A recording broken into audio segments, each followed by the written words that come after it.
All right, we are live. Okay, Rebecca is grabbing some coffee. She'll be here shortly. But hey, while you're here, you can go ahead and hey, let me know where you're coming from. Where in the world are you watching from?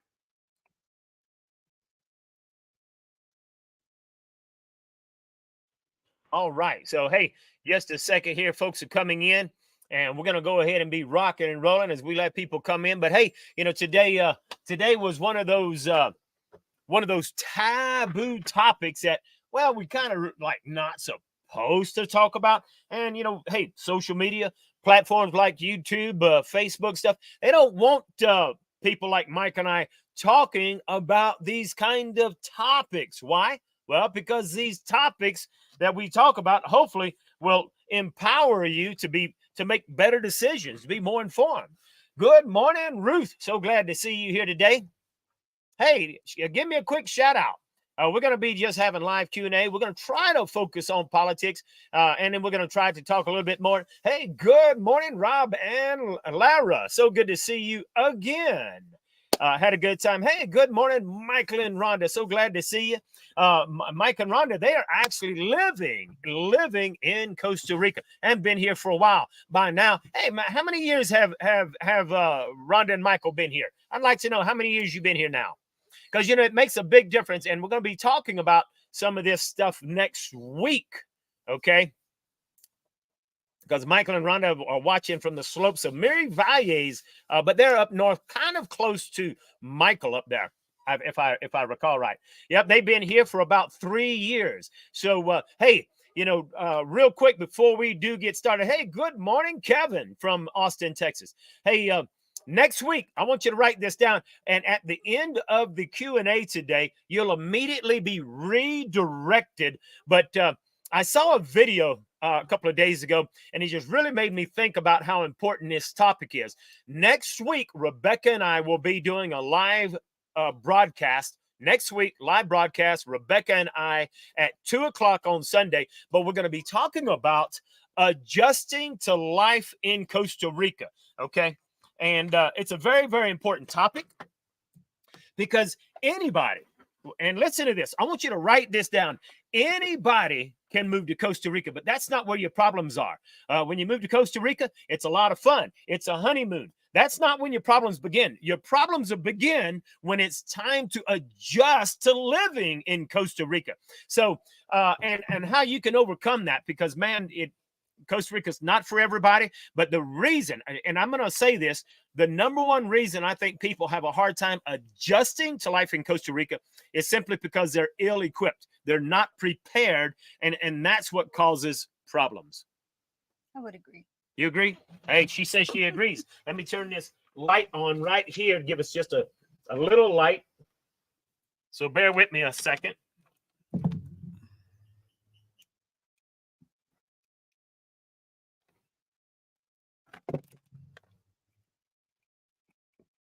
Bear with me.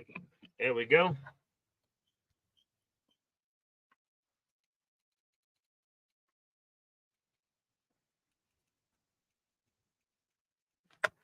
Let's see.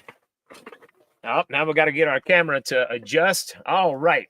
I think that's a little better. Is that too bright, Rebecca? It's bright on you. It's made it darker on me.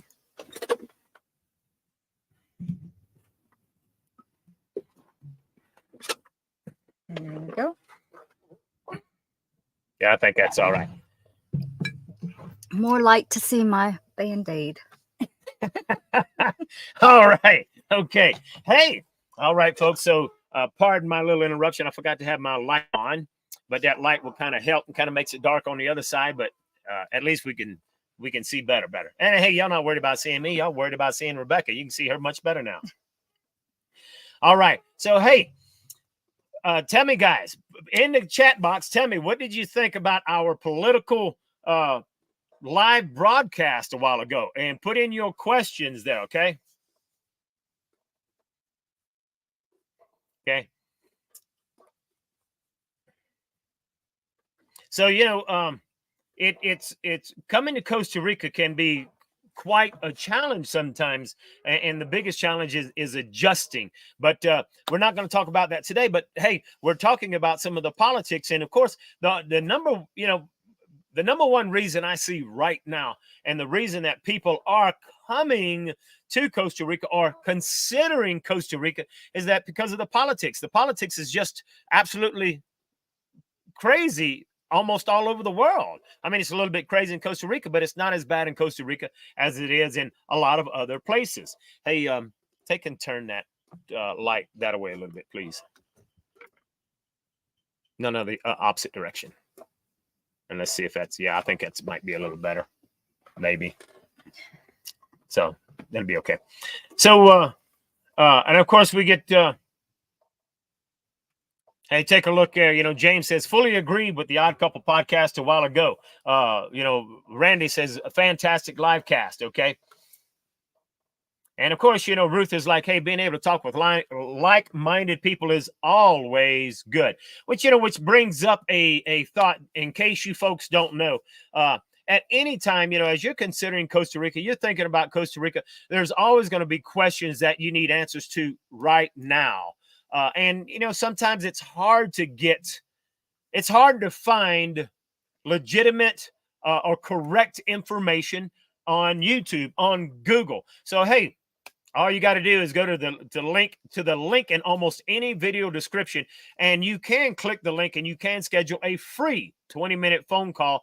And that way, it's a 20-minute phone call, video consultation, to where you can ask that pressing question. Hey, what about this? Okay. And then you can schedule a longer video session or phone call. Okay. So anyway, just wanted to throw that out for you. And hey, it's free just to help you so that you can get the answers you're looking for to help you move to Costa Rica. Okay. So Rebecca, real quick, because Rebecca was getting ready for our Q&A. Tell me, what is your thoughts on the political situation in the United States? I'm sure people want to know because they didn't get to hear you a while ago. What are your thoughts on the political situation? I'm not that up on it, but I do know that I agreed with everything that Michael was saying. So you didn't agree with what I was saying? No. I didn't say that. But Michael was doing most of the talking, and because he's following a lot of those things, and I agreed with everything that he was saying. Like-mindedness is a treasure, I find. Yeah. So I don't watch the mainstream media because of all the lies, and it's pretty obvious to me that they're lying, but it's not obvious to everyone. And boy, does it cause some problems in families and with friends, and it has divided a lot of families, hasn't it? Yes. And because I don't know, people like from the Walter Cronkite days, we used to say the days of Walter Cronkite are over, because you used to turn on the 5 o'clock news, the 6, local news, and then you turn on the 6 o'clock evening news with Walter Cronkite, or and at that point in time, it seemed like the news was almost legit. Yeah, pretty much. I mean, I think at one point, maybe, forgive me, Dan Rather, if it wasn't you, but there was, I think it was Dan Rather that had misspoken, had said something that wasn't factual, like they hadn't substantiated the report, and he publicly apologized. Well, you just don't see any of that now, and I think it's really, really bad that politics and the media are so intertwined, because information is power. And so those that control the information control the people. Absolutely. Especially, we're not organized well enough outside of the mainstream media to get correct information or get the truth out. It's you have a false story broadcasted, it becomes true. It becomes fact. It doesn't matter how much you lie about a topic long enough, it will become the truth. Right. And then later they do some finding, and and that's what's happening now. They're finding out all these things, terrible things that we already knew was the truth, because we don't follow mainstream media. We we do like Michael. There are media outlets that are focusing on the truth rather Right. than a political power agenda. And we already knew these things were true. Now it's just coming out where mainstream media is starting to post, broadcast a few of these findings, whatever, but nothing's going to be done. And that's what's so discouraging. And that's what's scary, that the people that are in power, not all of them, but most of them, the deep pocket people, Are controlling. that are wanting to control. We're used to, as Americans, having all this freedom, this freedom over our own lives. As long as you're not hurting someone else, you pretty much used to be able to be who you are. And like you and Michael were saying about the media and the government trying to turn people against each other, there was no there's always some prejudice, but you think about, like, in the 80s, there were lots of gay entertainers. There was stuff on TV and all that. Nobody had a problem with any of that. Right. Everybody listened to their music. Nobody was boycotting anybody over stuff. So there really wasn't an issue. It has been made into an issue. It has been made into the issue by our government, right? That's what's going on in the United States. And it's very clear that it's divide and conquer, because when we are able to communicate, we've talked about this. If they, the powers that be that want to destroy things and control, if they cut off our ability to communicate, then they cut off our ability to get together. And to unite, right? And to take action, to make some type of, stand, or, stand up for ourselves. We're just sitting ducks, pretty much. Turn that light more this way, baby. I think it's, you're right, Rebecca. More, turn it almost all the way this way. I realized I was wrong a while ago, but it don't seem like it's helping, but that's okay. It's important that we realize that, I remember a day when I guess you could say I was brainwashed. I didn't realize it, but guess what? I remember before I joined the Marine Corps, I believed, because we are taught to respect authority. We are taught to believe the government. And so I believed every single thing. I believed what they said. I was all pro, and guess what? After spending 6 years in the government and actually experiencing firsthand some of the corruptness that was going on within my own government sector of the United States Marine Corps, well, I realized what a fraud it was. And, I remember on the podcast, someone spoke in there, that they realized, well, it's kind of like right here, Randy said, since 1988, I studied leadership, government, religious leaders, followers, military troops. Well, he began to realize way back then. Well, I realized when I got out of the Marine Corps in 1993, I realized that the government was not for me.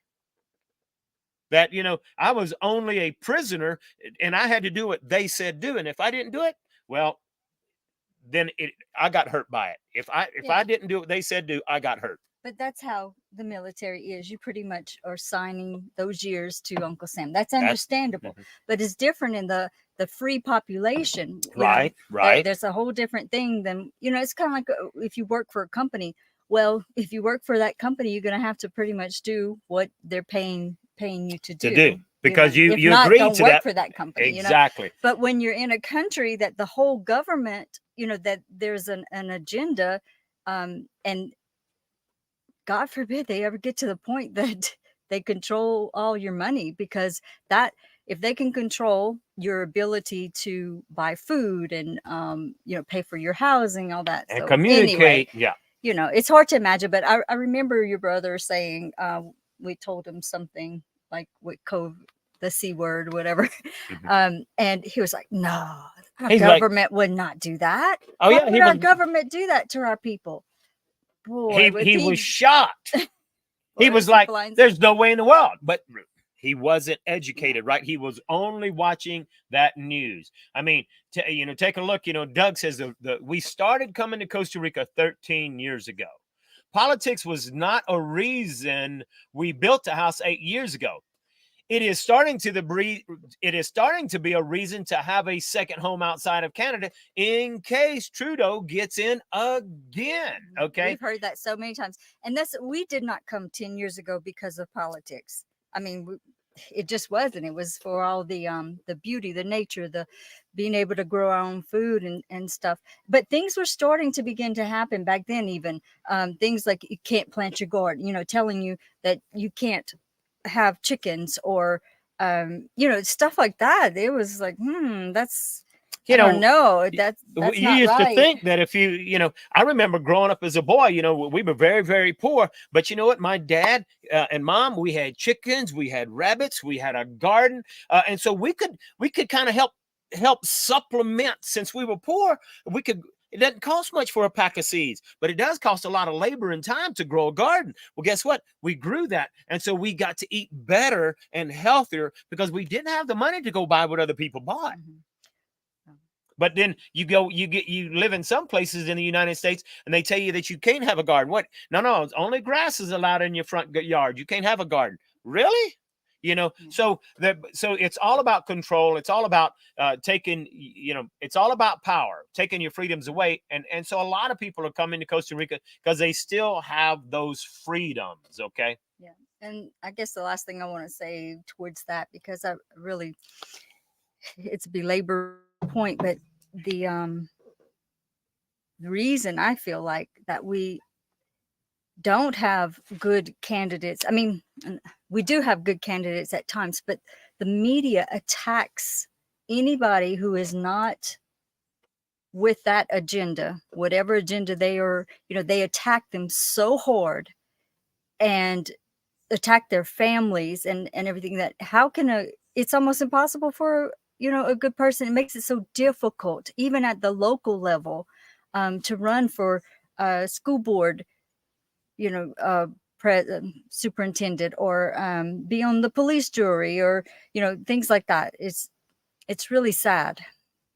It's really difficult for somebody who just really wants to do a good job and cares about the people.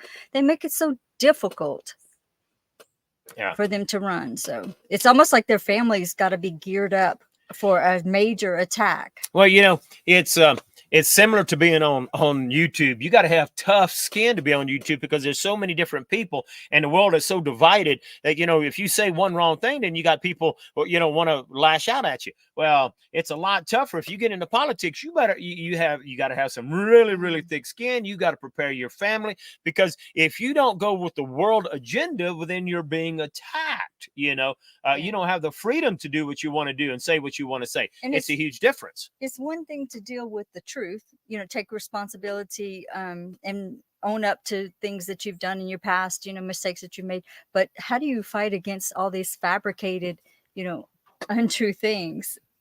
So we'll stop at that, because one more thing that I was thinking about, like Michael saying, not being all Republican, all Democrat, there are pieces of each thing that are good. It just should be for the people, for the majority of the people. The laws should protect minorities, but it should not be representative and supporting the minority interest, because it should uphold the protections and the rights of the majority of the people. Family values. I think most Americans, you don't have to be Christian to have family values. They tend to think, oh, it's Christian. No, I know a lot of people that don't even believe in God, but they believe in family. They love their family. They want their family to be safe. They want their kids to be protected in school. They don't want their kids being exposed to all these things that that the current government is trying to do. And you can't protect them if you know, the tax dollar is paying for the school. You're sending them to the school. You can't protect them. Now, if it's in a in a private library, you know, that you can say, okay, I'm not taking my child there. That's one thing. But if it's in the school, how are you supposed how do you protect your child in the school right. whenever you've got, you know, someone who thinks they're a woman trying to teach them? No, you're a guy and you think you're a woman. Hey, look, it's okay. And I'm totally for it. You got one life to live. Live it the way you want to live it, so long as the choice you make doesn't affect my children, my family, other people. You know, live the way you want to live. Okay. But, you know, and look, I want to bring up what Ruth says here. She says, I think the one thing that's stopping me from moving to Costa Rica is I have a hard time leaving kids and grandkids. And look, I can completely and totally, I'm right there with you. Rebecca is more with you than anyone, because my family's never was close. And it is a challenge to move away from your children and your grandchildren. But at the end of the day, you got to say, okay, can I use technology to still stay connected? You know, we stay connected to our children, and we try to get on the phone, and we try to do live streams like we're doing now to try to keep up with our grandchildren and our children, you know. So it is a challenge. I can totally understand what you're saying, Ruth. But hey, Rebecca and I came here, and we hope, you know what? We hope that our children will at some point in time say, you know what? We're going, Mom and Dad, we're going to Costa Rica. And we're going to enjoy our freedoms in Costa Rica with Mom and Dad. So, you know, I hope maybe you can do that, you know? Well, and the way I look at it, the plane tickets are not that expensive. Certain airlines are offering really good prices. Of course, you can't wait last minute, or sometimes even last minute, if you get on these websites that will notify you if they have some last minute tickets. But the flight is not that far. Unlike Europe, you know, or going all the way Japan, to Malaysia, or the Philippines or something like that. The flight is really not far, especially for us. We just fly into Houston or Miami. Tickets aren't that expensive, and so you can go back, you know, several times. It's a great place for family to vacation, so they can come to see you. You know, that doesn't take the place of seeing, you know, feeding your grandchildren breakfast every morning or anything like that. Yeah, you're 100% right. You know, I mean, coming over here, you know, and staying connected via technology, it's not quite the same. Obviously, it's, you know, I love children, I love babies. I mean, I cannot hold my grandbaby in my arms via a live stream. I can't. You know, you can only do the little bitty and try to stay connected. But for us, while we didn't come here for political reasons, I'm sorry, they have their life to live, and no matter how close I am, I'm still going to be disconnected to an extent. So I'm going to continue to enjoy life. Okay. Yeah. Unless we lived in their yards, we found that, you know, we pretty much just saw them at holidays and weddings and graduations, you know, things like that in between. But I understand totally what you're saying, Ruth, and it is hard. But what we told ourselves is we can always go back. We can always go visit. That's what we said. We can always go visit. No, well, I'm talking about when we first. Oh yeah, if we decided we didn't like it, we could always go back. Just because you move here doesn't mean that you're stuck. That you can't go back to the United States ever, you know, go back living in the United States. Well, you know, take a look at what James says. You know, he says, you know, that's the reason I want to leave the United States, is because it's become the land of the offended. You know, you got to be so careful that what you say might offend somebody. Well, you know, it was conditioned to be politically correct. You got to be politically correct. Be careful of what you say. Well, if you've watched my channel, sorry, I'm not politically correct. While I'm not going to try to offend you, and I'm not going to try to be rude, I am going to say it like it is. Okay. I often say Costa Rica is a third world country. It's factual. Okay. People get mad. Oh, it's a less developed country. Well, I'm not being politically correct, and I'm not trying to be rude, but guess what? I want you to know what it is, and no, we don't have starving kids down here begging for food, but it is less developed. It is a third world country. So, you know, I'm not sitting here trying to offend you, but that's the problem we have in the United States. You can't say anything. You can't bump into anyone because everybody gets offended because of who you are. Well, that's a way of being able to control free speech. Yeah, that's right. You nailed it. Yeah. You're controlling free speech By because saying that, oh, you're offending. So they silence you to saying you maybe the offended truth me. because you, yeah. Controlling your speech. And It's a way to people who- control people. The people who are offended have been told to be offended by certain things that maybe shouldn't offend them. That's So- right. No, exactly. It's what Randall is saying here. It's societal conditioning. It's conditioning people. Oh, you can't say that. Oh, Alan, you can't say that. It's all about conditioning people, and we have been conditioned from years back. Okay. Well, I said we wouldn't talk. Do we have questions?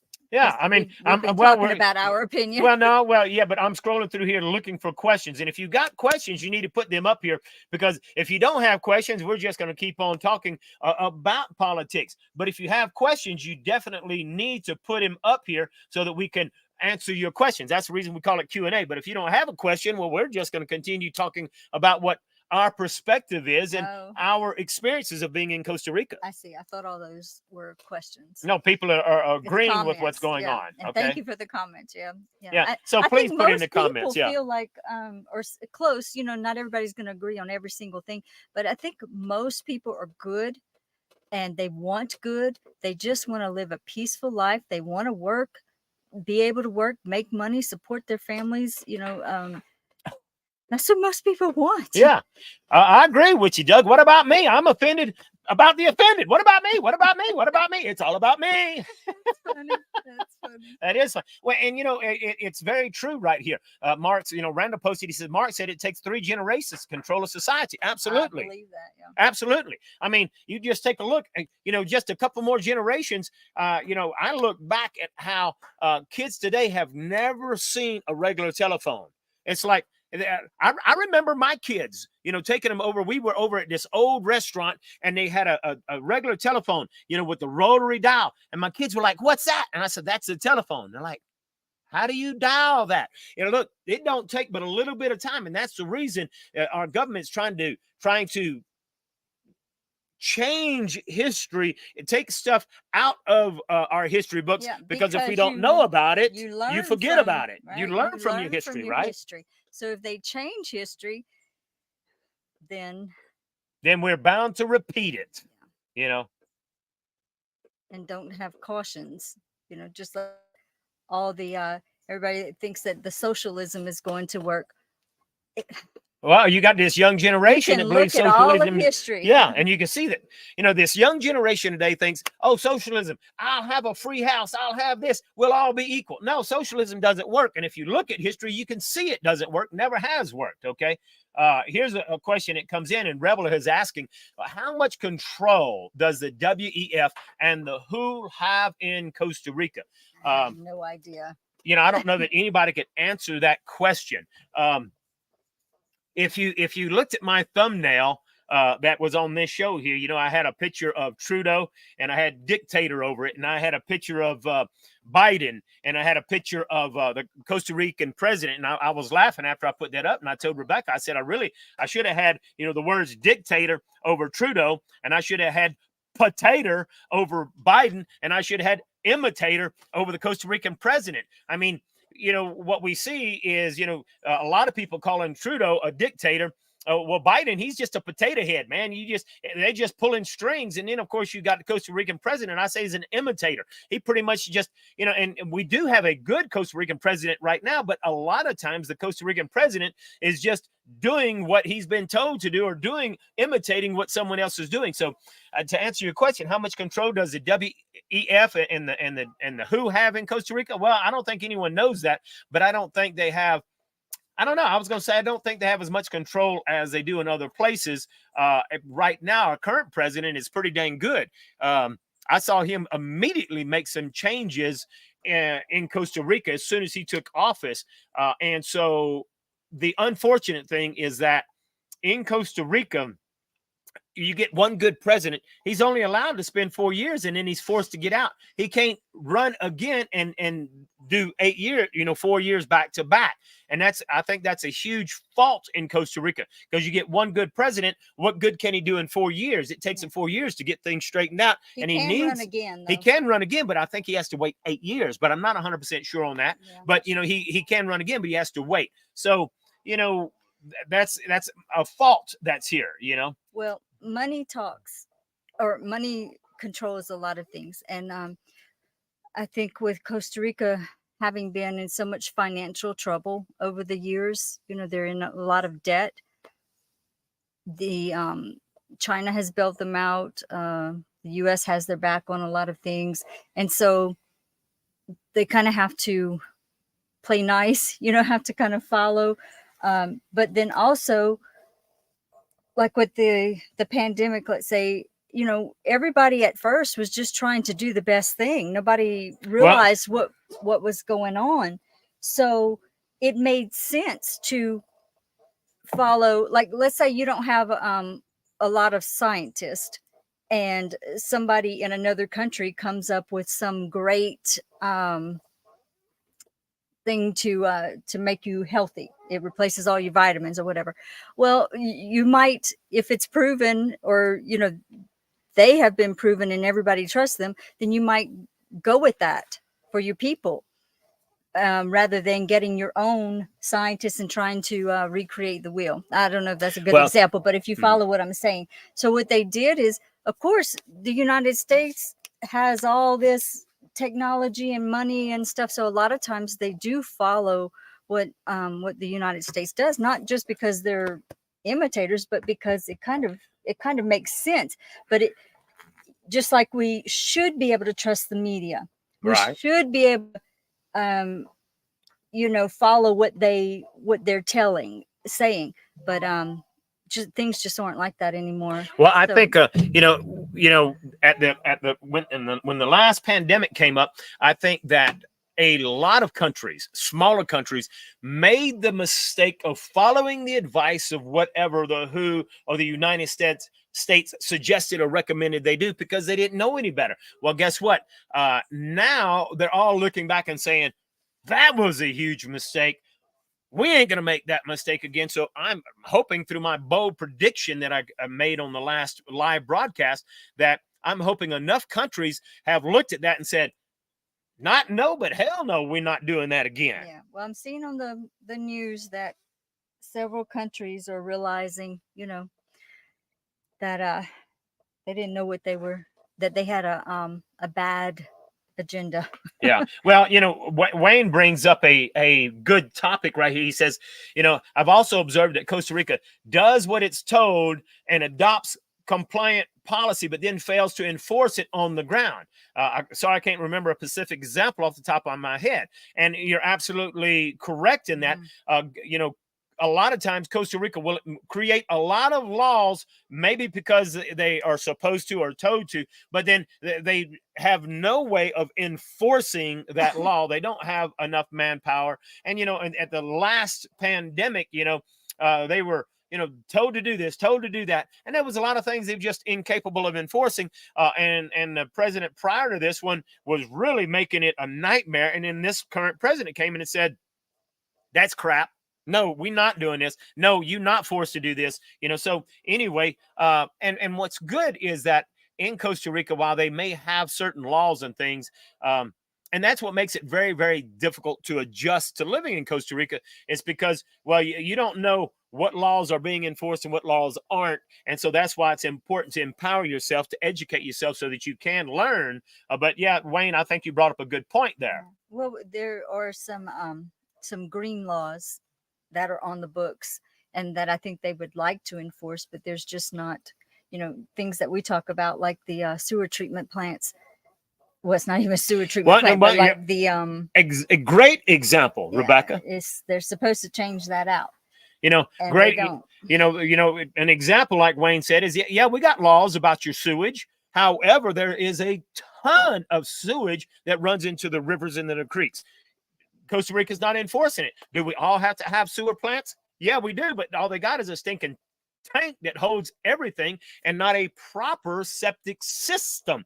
There's a difference between a septic tank and a septic system. A proper septic system will treat all of that garbage so that when it comes out, it's pretty clean, and then it naturally gets filtered out into the earth. But guess what? There's nothing in Costa Rica that's going to enforce it after the fact. Right. We've been in rental after rental or Airbnbs that have the sewer tank is full, and so it's seeping, overflowing or seeping into the ground. So that's not good. You know, as a kid, I remember a government agent coming to my parents' home and telling them that they had to make an oxidation pond because we were not on the city sewer system. We had a what was that? It was a septic tank. Yeah, you had just an old septic tank because in the United States, my family, you could get the sump pump to come, not sump pump. Well, no, it was just it wasn't even then because years ago, all we had was a septic tank, very similar to what Costa Rica had, except it was very large. But we were enforced to do the same thing. We had to now bypass that septic tank, run plumbing all the way out to the ditch, where then they would run in sewage pipes that took all of the sewage for the whole city and then was treated. See, so yeah, they enforced the new law. Yeah, that's what happened with my family. Even though they had the truck that would come and and pump the sewage out, the new law was being enforced that you couldn't. Those were no longer good, and I understand why, because that tank of ours was all rusted. And so it's bound to have been leaking, seeping into the ground. So anyway, we had to go through the expense as of, my parents had to pay to have that treatment. What was it? Oxidation pond put in. Yeah. There was no choice. Yeah. Well, there was. I think the choice was that you would continue. You would be fined like a lot of money. I can't remember the details. Exactly what Susan is saying here. She says there are places in Texas close to Austin that have bottomless septic. I know I bought a piece of property with such, and I was shocked. And if you don't know what a bottomless septic is, well, they have them right here in Costa Rica. And that's where, okay, you've got to have a container for all your poop to go in. But that container, which sometimes in Costa Rica I've seen has been nothing more than a 36-inch culvert. A culvert. Well, if you know anything about a culvert, it doesn't have a bottom on it. So what's happening? All of that crap is seeping into the ground. Okay. So that's a bottomless septic. You should never have a bottomless septic. Okay. There should be a bottom. So absolutely, you have that in Costa Rica. And guess what? So when they come to examine, they're like, they're not they're examining this tank after it's already been installed. They don't know that it's a bottomless. They don't know it's a culvert. They see a lid. Do you have a septic tank? Yep. Look right here. Oh, okay. You got a septic tank. Don't know it's bottomless. Yeah, we've seen those being put into new builds here in Brand new build. But Susan is saying that they have that in places close to Austin in Texas. So that is shocking. That is shocking. And see, they don't, no one has. No one's enforcing that area. Right. Yeah. And so that's what ends up happening. Costa Rica has a lot of very green laws because they care about that. That was one of the things that drew me here. She says those are 6-foot culverts. These are 6-foot culverts. See? Yeah. But that's what how much they love their animals. They protect the animals, and how much, they're trying to preserve the environment. The property that we live on is protected. So, I'm very glad. Now, not everybody follows the rules, but they do have them in place, and they try to enforce them a lot of the time. But mostly, I feel like Costa Rica cares very much about their people. They're not perfect. There's a lot of lining of the pockets and bribery and stuff like that. That happens a lot, and that's because it's such a very small country, and there's not anyone to enforce all of that. Yeah, and the contributor to that is that their legal system is backlogged. So it's not likely that a case will get to court in a quick period of time. But anyway, overall, it has its issues like every other country. So when we talk about Costa Rica, we're not trying to say that the United States is better. We obviously don't think it's better because we've come here, but it's just to it's what we have to compare it to. So I feel like here they really care about their people. If they make a mistake, it's not because they are purposely trying to destroy their people. They're not making laws to harm their people. Whatever they an ignorant mistake. Right. They don't realize or don't understand what the consequences are. I feel like whatever they did during the pandemic, they did it with their people's best interest at heart. Possibly also because they had to follow whatever somebody said it a while ago. They had to be compliant with those people, those governments that do help them. Is a way, Right. those governments that help them kind of control them that way too, control the government here. But overall, I feel that they do care about their people. And like you were saying, Alan, when you were talking with Michael, yes, when the people here, they're usually non-confrontational. Everybody wants just to get along and be peaceful.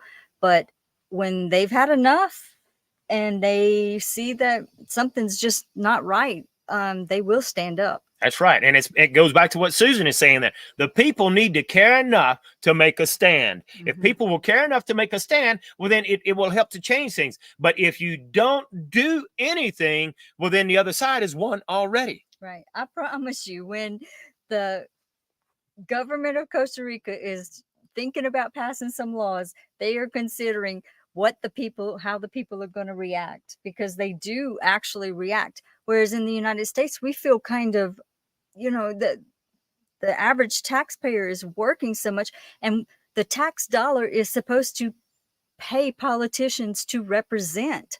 They're supposed to be doing,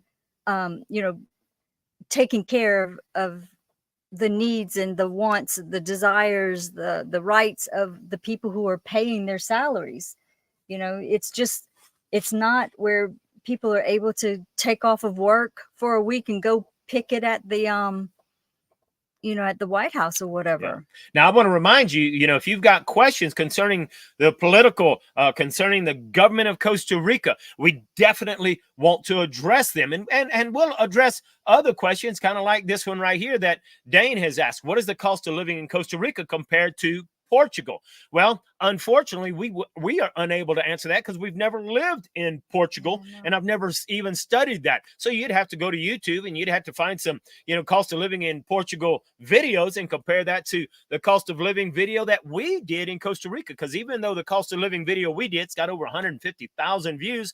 Well, guess what? The figures we give in that video are still current today, are still very, very accurate. So, hey, go look at the cost of living video that Rebecca and I did, and you'll find out, because it was very detailed, very good. And then go find some cost of living in Portugal. Unfortunately, unless we lived there, we couldn't answer that question. But hey, be sure to put in your questions right here. And I want to address one thing, because, hey, this past Friday was a holiday in Costa Rica.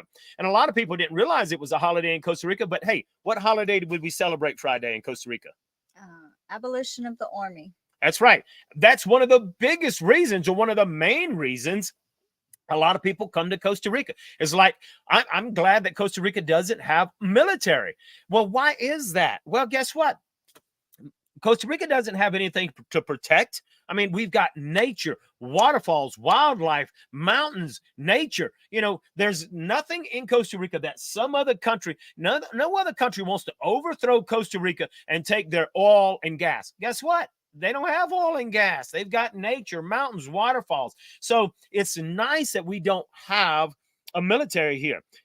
Anytime that we go to the border, Panama has got this military presence that is, as soon as you get to Panama, you don't feel comfortable. It's like machine gun,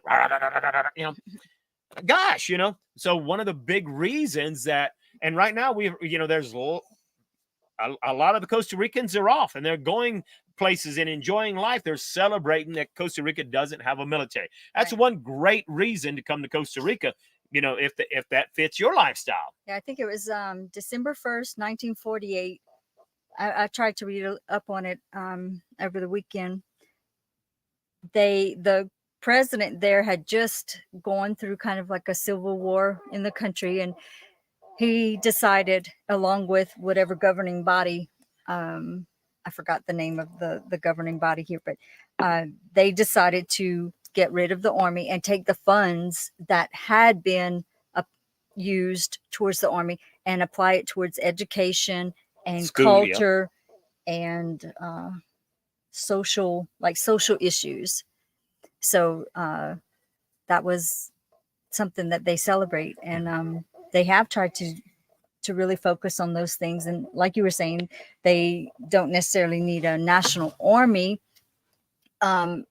They do have a big police force. Yeah, they've got, several types of police here, 3 main police, and but they don't have enough of those police to enforce a lot of other things. But you are protected. You do have the police force here, so you don't really have to be too concerned about that. Yeah. Now, I want to say that, hey, look, we greatly appreciate your comments, greatly appreciate your questions.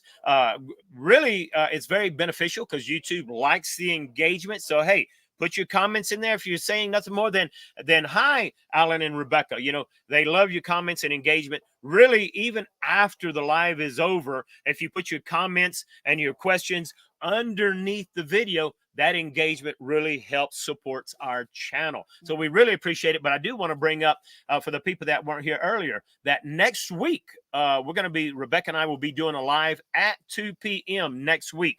Yes, absolutely. Pigs say, make sure to hit that like button. Yeah, hit that like button, hit that notification, hit that subscribe. Costa Rica just loves not Costa Rica, YouTube loves the engagement. Okay. So be sure to do that.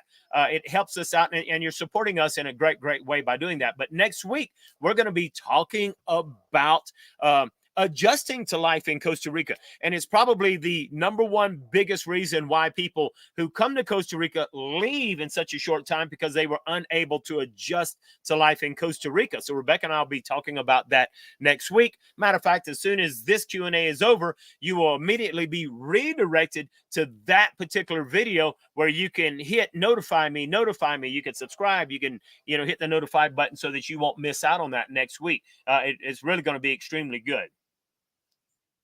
Yeah, and we don't know everything, definitely don't know everything about the Costa Rican government, obviously, but I am just giving you the feel. We did look at Panama before be here, but we also went to Panama because we had to cross the border, do our 90-day runs, and considered it because of how easy it is there to get your residency there and keep your residency there. But it was a different feel. Yeah. So, and of course, it's good sometimes to have protection, because like right now with all the influx, y'all kind of touched on that earlier, but the influx of all the migrants, the people that are passing through, a lot of crime, Costa Rica has had to change their focus from maintaining to, we've got to do something. Yeah. We've got to stop this ball from rolling, because they don't want to turn into a haven for all of the criminals, immigrants that are coming in. Yeah. And I really appreciate what Doug said here. Doug says, hey, I gotta correct you, Alan. Costa Rica does have oil reserves. They've just not explored it. And I've heard they're looking into it now. And Doug, I greatly appreciate it. Look, if I say something that you don't agree with, put it in there, because, Doug is absolutely right. And I knew that. But every country, I don't care where you're at, every place has oil underground. Okay. However, when I say that they don't have that, well, Costa Rica is exactly what Doug is saying. They are not exploring that. And even though they've talked about it, Doug, this is just my opinion. I can't prove it. I don't believe Costa Rica is ever going to explore their oil reserves. And that's because right now their whole agenda is, we're green. Costa Rica is so proud to say that they get almost 100% of their electricity from green sources. Okay, they don't use oil and gas to create their electricity. They use solar and aqua, river. So you're absolutely right, Doug. So I appreciate you throwing that out there. I don't mind being corrected at any moment in time. Yeah, Okay, me neither. I don't want to give out false or but incorrect so I love it if information. you correct something. If you don't, hey, if you're on my channel, you don't have to agree with me. I'm not a dictator. This is Dictator Alan on YouTube live. So hey, a lot of things is just it's how I say perspective. things, and Rebecca tells me that all the time. You say words that get you into trouble, Alan. Well, she might be right. He does. He uses fighting words, and that was part of our issue, because I would always, and he can't stand when I do that, but he says he uses words like always and everyone and and I may use those words, but it doesn't technically mean everybody. Okay, but it does. So anyway, that's why I then come behind him and say, well, it's not everybody. It's not everybody. You're right. You know, there's one person that doesn't. Anyway, but no, you know what it is? If we come across 10 people and 9 of them smile, I will say those are friendly people. Those 10 people are friendly. You come across that one that didn't smile, you're like, oh, those are not nice people. That's the other way around. 9 of them will not smile. 1 will smile, and you'll be like, they friendly people. Anyway, I'll give you that. Anyway, I'll give you that. But so, hey, Pig says, when will we get to see some of the fruits and vegetables on your property? Well, I hope soon. We don't have a whole lot to show you right now. Oh, we have these little cherry tomatoes. Yeah, right I got now. a little cherry tomatoes right now. We had planted a few things here and there, but because we've been so busy building, we haven't had an opportunity to actually start on the garden. So hopefully this year, my goal is to get in the house by Christmas, and then we'll put up the garden house. But we do have some fruits. I've got some mangoes growing, but it's a small tree. We did have some avocados, but they died. We have some bananas coming. Yeah, we got bananas. Hey, you're gonna see a video on them bananas real soon. But so you'll be seeing some of that stuff pretty soon. We had lettuce, but you have to keep replanting lettuce. Hey, hey, Wayne's my man. Wayne says I have the same flaw, Alan. I speak in absolutes, and we're right. And of course, Randall's probably a lot like some of us. I don't agree with anybody. I know what you mean. So anyway, hey, we're nearing the end of this particular live Q&A. So if you have any questions, please put your questions out there. Okay. Hey, take a look at what Michael and Rhonda says. We're having a hard time getting vegetables to grow and produce at this altitude and with this much rain. So going to get a greenhouse built soon with some lighting and aeroponics. Maybe that will help. Rhonda, tell me, what altitude are you at? Because I can almost guarantee you, in Costa Rica, you can grow 365 days out of the year, except during the rainy season, you really do need, and it doesn't have to be a full-scale greenhouse. Whenever I was 18, 19-year-old, I had a nursery. And so I had a greenhouse, a 100-foot greenhouse.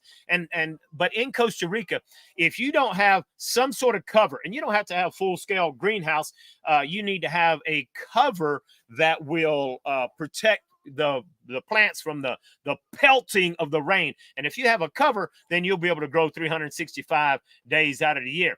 And so, of course, Michael and Rhonda say they're at about 900 meters, which puts them probably around 3,000 feet. We're up here at 4,750 feet, and we can grow a lot of stuff. Now, some things like pineapples may not be able to grow. It might take them a long time to produce, just like mangoes takes them a little longer to produce. Yeah, so you got to learn what's going to grow in your region and then be willing to swap with others, okay?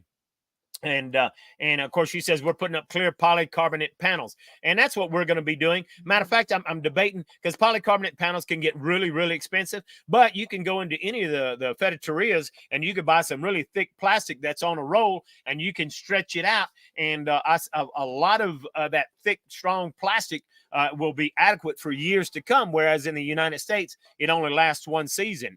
Every year, I had to replace the thick plastic on my hothouse in the United States, whereas in Costa Rica, it will last for years. But the reason it didn't last there was because of the cold and hot. The cold and hot, the two extremes, cause the plastic to be brittle, where in Costa Rica, since you have the same temperatures, it lasts a lot longer. So that's just something for you to think about, Rhonda. You're right. If you just take and have a cover, it's going to help.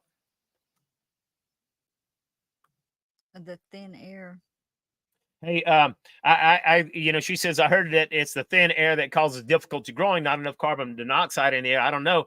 I think it has more to do with daylight hours. And I think it, in Costa Rica, I think the biggest problem in Costa Rica is that the rain will just destroy it because it's too hard. Okay. And it could possibly have too much water, but if you make sure it drains, you won't have that problem. It's all in learning how to grow in your environment. Okay. Yeah, because what you're saying about the carbon dioxide, that could be a thing. Maybe the plants are able to adjust like humans, when they live at a higher altitude, their bodies acclimate. But the thing is, we don't really know. He's done some growing in Louisiana, but we're going to be trial and error pretty much, and researching just like you guys would. And whatever videos we share is just going to be our failures, what works for our area, right? It's either going to be our failures or our successes, because it's going to be trial and error. Remember that squash we tried to grow? It didn't do good at all. It had too much sun, not enough shade. And even though we ended up adding shade to it, there wasn't enough water. And even though we would water it, it's like the ground just would not take. So it wasn't. And it wasn't good soil either. That's what I was going to say. So there's a lot of things to take into consideration. I mean, just because I know how to grow in the United States doesn't mean that you can grow here in Costa Rica. So you do have to learn the technique of growing. And the best way to learn how to grow in Costa Rica is from your neighbor if he's growing, because he's already figured it out. That's our ace in the hole, because we have neighbors that are farmers. They are growing beans and avocados, and they're just right down, a mile or two down the road, and they're having success. So, and we're friends with them.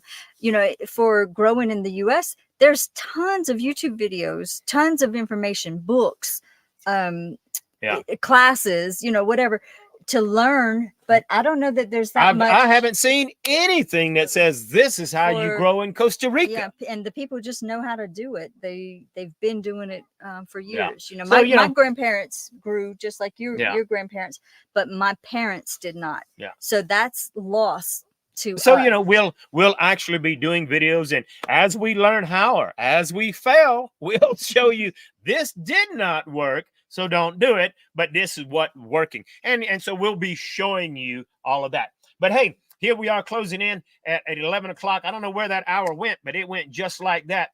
And I greatly appreciate. Now, Kevin says there's a Facebook group. Kevin says there's a Facebook group for gardening in Costa Rica, and they don't have a lot of followers. Well, I can imagine why. So there's not a lot of people in Costa Rica that want to come here and grow, but there are more and more and more people that are wanting to. But so that's good to know, Kevin. That is good to know. So it's always better to learn from someone else's experience rather than learning from your, yeah, absolutely. Now, Wayne brings up a good point here. He says seed swap with the neighbors to get adapted genetics. Now, look, in the very opposite here, I got a neighbor that's growing, and he's using GMO plants, genetically modified plants that are made and that grow no tomato grows as fast as his tomatoes grow. He's not planting seedlings. I mean, he's not planting seeds. He's planting seedlings, that's been modified to grow. And I wouldn't eat one of those. So you do have to go look for some good seeds and then learn. And here's what's important. If you've ever made this mistake, you cannot go plant your seeds down at 1,000 feet altitude and then move them up to 4,000 feet and plant them and expect them to grow. They need to germinate wherever they're going to be growing at. That makes a difference. Okay. That's good to know. So anyway, hey, I think that's what we're going to call it a day. Hey, folks, I hope you've enjoyed this Q&A. We greatly appreciate your support. And look, remember, you can always click the link in the description to schedule your free 20-minute phone consultation or longer. And you can support us a lot greatly by, hitting that like, hitting that subscribe, commenting after this live Q&A is over. Make sure to put questions, comments, just saying, hey, just putting a thumbs up. But commenting, it's going to help support our channel because, hey, in actuality, I'm in the penalty box because I've not done videos in a long time. And hey, that's my own fault. But my focus was to get our house in a position that we can get moved into. But we greatly appreciate all of you. We thank you for taking the time to come join us on the live Q&A. And so, hey, thank you so much. We'll see you next week. And I'm looking forward to seeing you. And I hope you join Rebecca and I on our live at 2 o'clock next week. Make sure you hit that notification bell. We'll see you next week.